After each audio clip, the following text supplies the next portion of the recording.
ظاہر ہے کہ جس طرح مرتب اور جلسے اس طرح آج کل ہوتے ہیں، دور رسالت مآب میں اس طرح کا تو رواج تھا ہی نہیں۔ اب جتنے بھی مسالک اور مذاہب کے اندر ہوتے ہیں، پروگرام ہیں، جلسے ہیں، تقریبات ہیں، جلوس ہیں، تو اس طرح کا سٹائل اس دور میں تو یقیناً تھا نہیں۔ مرور زمانہ کے ساتھ جو ہے یہ چیزیں آ گئی، لیکن روح اگر وہی ہے تو اختلاف نہیں ہے۔ باقی اس عنوان سے بیٹھے ہوں، بات کی ہو، تو یہ صحیح احادیث سے ثابت ہے۔ حضرت امیر معاویہ رضی اللہ تعالیٰ عنہ کی مرویات سے ہے کہ حضور علیہ السلام مسجد نبوی میں تشریف لائے تو صحابہ بیٹھے ہوئے تھے، تو بیٹھ کر کے وہ ان کا باہمی کسی عنوان سے گفتگو کا، جلسے کا سٹائل تھا، بلکہ حدیث کے لفظ ہیں کہ حضور آئے تو فرمایا ما اجلسکم، تم کیوں بیٹھے ہوئے ہو، تمہارے اس جلوس کا، بیٹھنے کا، جلسے کا کیا مقصد ہے؟ تو صحابہ نے جو جواب دیا وہ سننے کے قابل ہے۔ انہوں نے کہا جلسنا نذکر اللہ و نحمدہ علی ما ہدانا للاسلام و من علینا بک، حضور ہمارے بیٹھنے کا مقصد یہ ہے کہ ہم اللہ کی حمد بول رہے ہیں، اس کی ثنا کر رہے ہیں، اس کا شکریہ ادا کر رہے ہیں اس بات پر کہ اس نے ہمیں ہدایت اسلام دی اور آپ کی صورت میں ہمارے اوپر کرم فرمایا، وَمَنَّ عَلَيْنَا بِكَ، آپ کی صورت میں ہمارے اوپر کرم کیا۔ اور اگر اس کو حضرت حسان بن ثابت کے لہجے میں دیکھنا چاہو تو ان کے لفظ صریح لفظ یہ ہیں مَنَّ عَلَيْنَا رَبُّنَا أَن بَعَثَ فِينَا مُحَمَّدًا صلی اللہ علیہ وسلم، ہمارے رب نے ہمارے اوپر احسان کیا ہے کہ محمد عربی عطا کر دیا۔ اور اگر اس کا اردو میں منظوم ترجمہ چاہو تو یہی ترجمہ ہوگا فضل رب العلا، اور کیا چاہیے، مل گئے مصطفیٰ، اور کیا چاہیے۔ من علینا ربنا ام بعث فینا محمد، تو انہوں نے کہا کہ ہم اس پر اللہ کا شکریہ ادا کر رہے ہیں کہ اللہ نے آپ کی صورت میں ہمارے اوپر احسان کیا ہے۔ جب صحابہ نے یہ بات کہی تو حضور مسکرا کے گزر جاتے، کہتے کہ اچھا کام ہے، اور اگر اچھا نہیں تھا تو روک دیتے، لیکن حضور فرمایا کیا صحابہ تم اس بات پہ قسم اٹھا سکتے ہو کہ اسی لیے بیٹھے ہو؟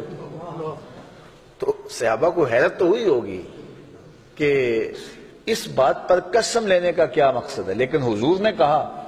تو انہوں نے برجستہ عرض کی حضور ہم اللہ کی قسم اٹھا کے کہتے ہیں اسی لیے بیٹھے ہو۔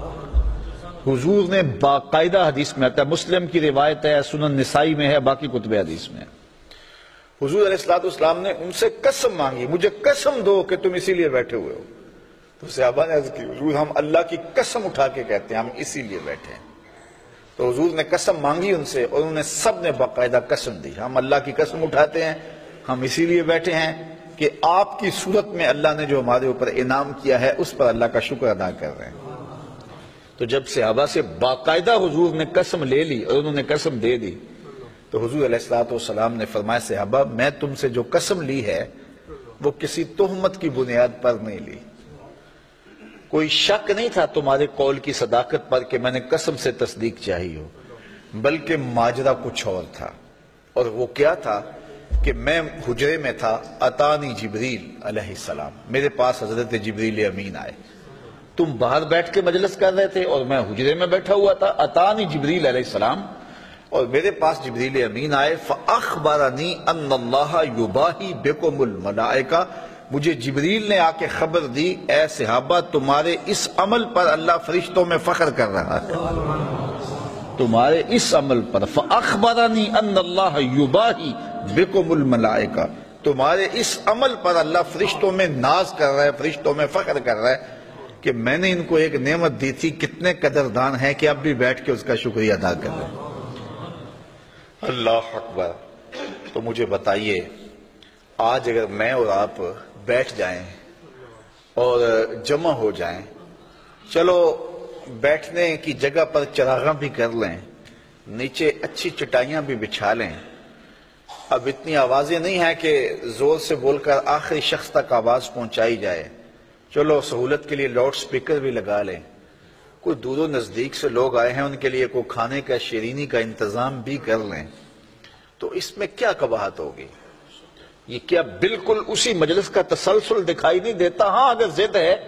تو اس پر بڑی باتیں کی جا سکتی ہیں اور کی بھی جاتی ہیں، لیکن اگر ضد نہیں ہے، انصاف کی نظر سے دیکھا جائے تو اگر اسی عنوان سے میں بیٹھ جاؤں اور آپ بیٹھ جائیں اور ہم جو ہے وہ اپنے رزق سے اس کے لیے کوئی دوستوں کے لیے اہتمام بھی کھانے کا کر لیں اور حضور علیہ السلام کی سیرت کو عنوان چھیڑ لیں، فضائل و مناقب کی باتیں کر لیں، تو اس میں کوئی قباحت نہیں ہوگی۔